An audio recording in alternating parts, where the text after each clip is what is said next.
Alrighty, you guys. Another unqualified predictions. February 1st, we have a UFC fight night. Israel Adesanya versus Imavov. Again, unqualified predictions. We're only covering the main card from bottom to top.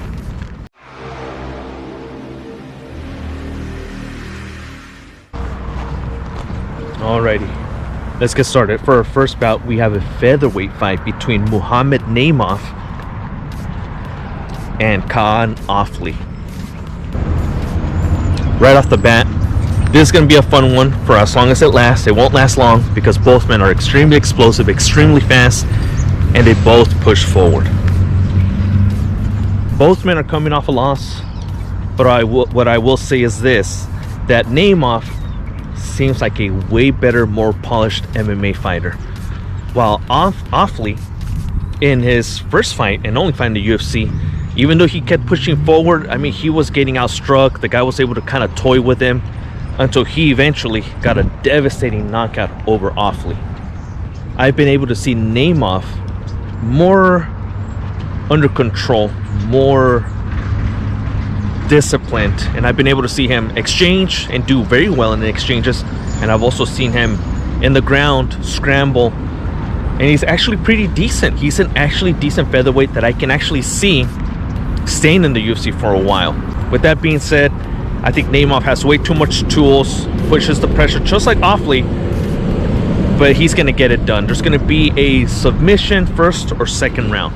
Naimov.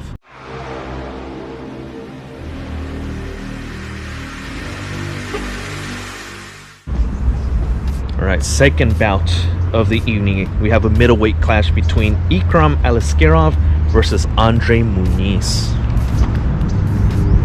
I'm not too impressed with Aliskerov. I don't even think he's that great of a middleweight fighter. I know he was in a little win streak there for a second, but I feel he's very flat-footed. His striking is very slow, very loopy. It's not tight at all. I've never been impressed by Aliskerov. Muniz, on the other hand, again, same thing. He's not too impressive, but what I do see from him is somebody that has a little bit of tenaciousness to him. Consistently goes for takedowns. He's decent with his wrestling. When it comes down to this matchup, I do see Muniz winning a boring decision. I really think it's going to come down to him just kind of pushing Aliskerov around, maybe getting a takedown here and there. Both of them are kind of sloppy in the exchanges. Muniz by decision.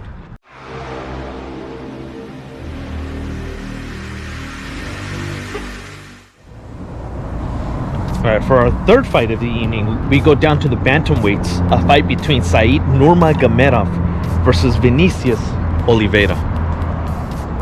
Nurmagovedov is one of those Russian Nurmagomedovs that is extremely well, but instead of a Khabib and Islam style, he has more of a Usman and Umar Nurmagomedov style, where they're not as heavy with the wrestling, although it is good, but they will stand and they will trade. They have sharp 1-2s, they have sharp kicks, they have sharp front teats. They keep you at bay, and like I mentioned, I mean, if it comes down to the wrestling, most likely they're gonna get the better of the exchanges, right? Vinicius Oliveira, on the other hand, is the polar opposite. Guy's more of a banger. He's very explosive, very powerful. However, he is one of the sloppiest fighters I've seen in years across all the weight classes. In his last fight, I was actually surprised that a very sharp striker like Ricky Simon wasn't able to capitalize on the many holes of Vinicius' stand-up. I mean, the guy literally swings from his hip and just throws power shots after power shots. Powerful kicks, I will say that about him, but when it comes down to his stand-up with his hands, I can see this guy easily getting countered, KO'd, because again, he swings from his hips. A very well composed Nurmagomedov is going to easily be able to see the punches coming, move out of the way, maybe throw his 1-2s down the pipe, throw 1 or 2 kicks just to kind of keep him guessing. And if it goes to the ground, I feel like he's going to be able to control him.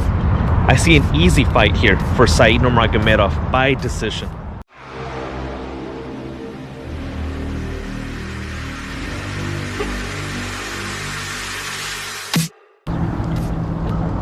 fourth fight of the evening, we go to the heavyweights.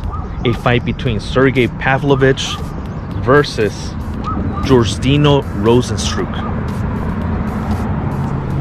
I know that a lot of people are going to say Pavlovich was overrated because of his last loss against Volkov. It didn't look too good for him.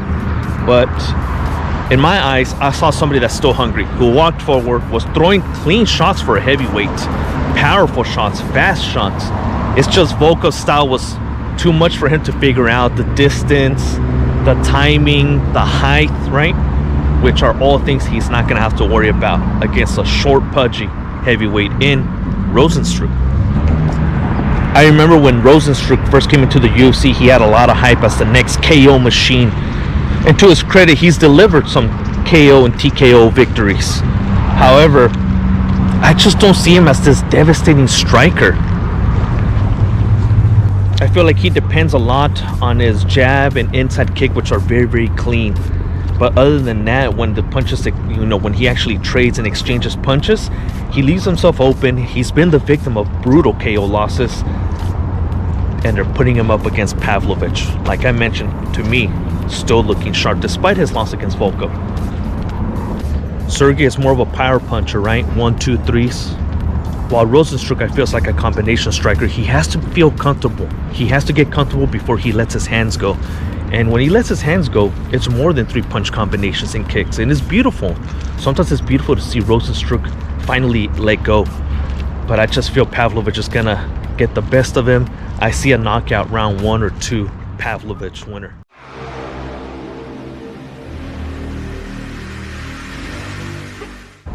For the 5th fight of the evening, we have an interesting matchup here. In the middleweight, we have prospect Shara the Bullet Magomedov versus Michael Venom Page. I'm a huge fan of Michael Venom Page. I'm not a UFC fan, I'm an MMA fan. So of course, following his career in Bellator, his BKFC fight against Mike Perry, I've always been a fan of Michael. But one thing I will say is his style is entertaining, yes, but he exposes himself to so many elements that I'm surprised he doesn't have more losses in his record. That people haven't been able to capitalize on his white stance and hands down. A win over Kevin Holland is not great or something to brag about, but he does have that. However, he's come up short shortly after that against Ian Gary.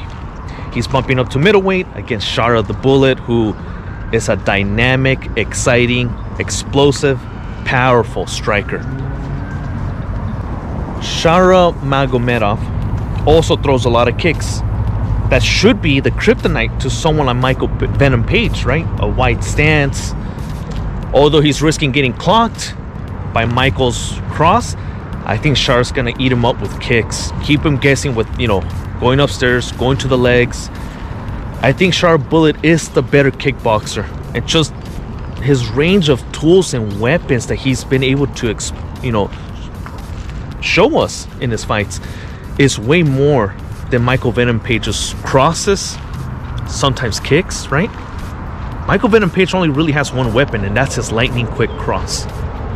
Almost when you have someone like Shara the Bullet who could throw so many strikes at so many different angles at decent speed with decent power, I'm going with Shara to stop Michael Venom Page.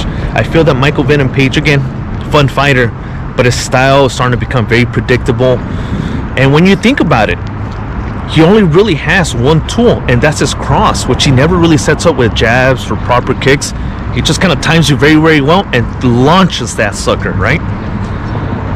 I just think Shara's going to be able to keep him guessing, keep him moving, keep him from getting comfortable planting his feet and throwing that cross. I think Shara Bullet is going to be able to win by decision.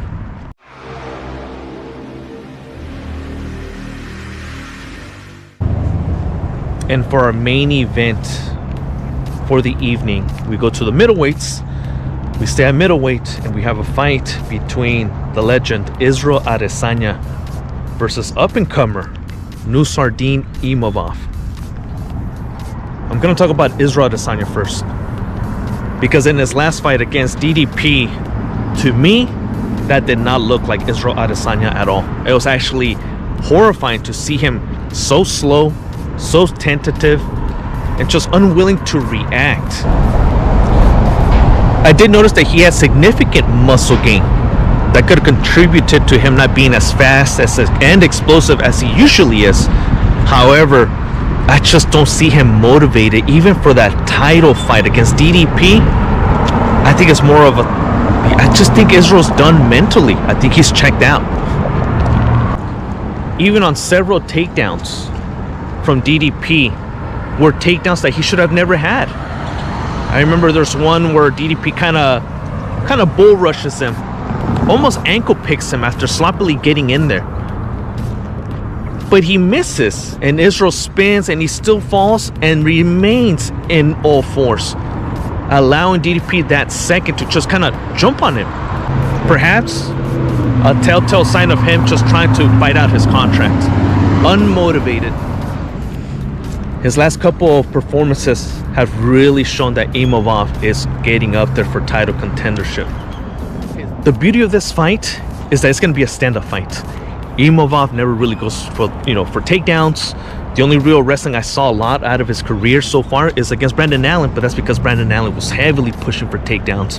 Imavov saw him get tired eventually and would reverse him and just kind of mount him and beat on him, right? But in this fight, both gentlemen are going to stand, and we're going to see whose style is better. I do feel that Israel Adesanya is the better striker, but like I said, an unmotivated Israel Adesanya against DDP just doesn't sit well with me. I truly feel, and I'm going to repeat it, that he's mentally checked out. I feel he's just fighting to get out of his contract, while Imavov's that up-and-comer who has a fire lit under him. I think Imavov's going to be able to win by decision. He's going to be able to outstrike Israel. I think he's going to be first in the exchanges and last in the exchanges. I feel Israel's going to be more of a very tentative, very shy, and just kind of let the fight slip through his fingers. With that said, I have Imavov winning a 5-round decision.